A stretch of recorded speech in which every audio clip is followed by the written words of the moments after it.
Tell me when you're ready. All right. All right, first of all, Hillary Clinton won Indiana in the primary. What is your plan to win over those votes? Well, I tell you what, we did pretty well as well. It was very close. There was separation of about 1%. We've got a great base of volunteers here in Indiana.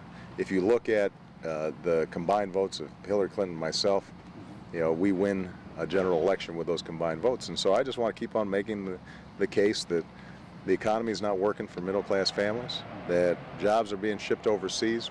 More and more people are having a tough time getting health care.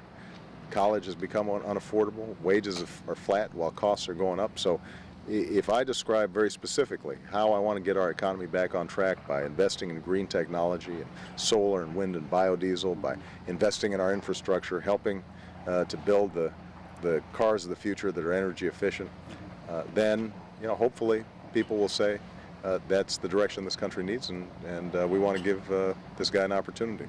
Might you ask Senator Clinton to come here and help you out? Oh, absolutely. Senator Clinton's been campaigning for us in many states, and we would love to have her come to Indiana as well. Last week at the Republican convention, McCain started talking a lot about change. Yeah. Well, it is fascinating to me for a party that has been in power for 8 years to suggest they are going to be the change agents, particularly when John McCain hasn't specified any significant policy differences that he has with George Bush.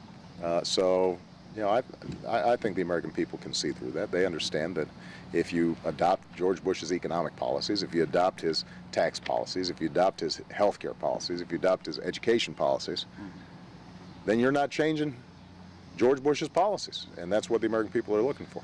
The latest polls have you all neck and neck. What's going to set you forward in November? Well, we just got to work as hard as we can, reach out to as many voters as we can, bring in new voters who maybe have been turned off to the process before, and if we go in tied on that last day, I think that our terrific volunteers and organization all throughout the state may be able to deliver victory for us. How important is Indiana for you? We would love to win Indiana. We're going to work as hard as we can.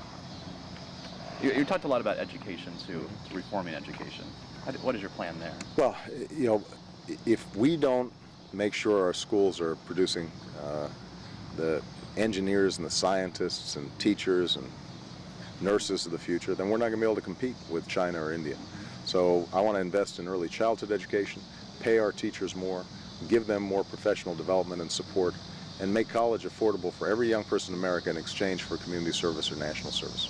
Last question. I taught high school for 2 years, and we were told to teach to the test pretty much. What is your response to that? That's why we've got to change No Child Left Behind. There's nothing wrong with a test at the beginning of the year or the end of the year, but during the middle of the year, let teachers teach the subject matter that will inspire and excite students to learn.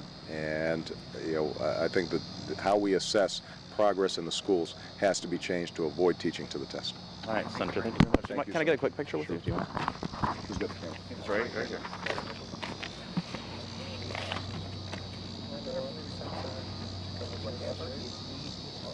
Got it?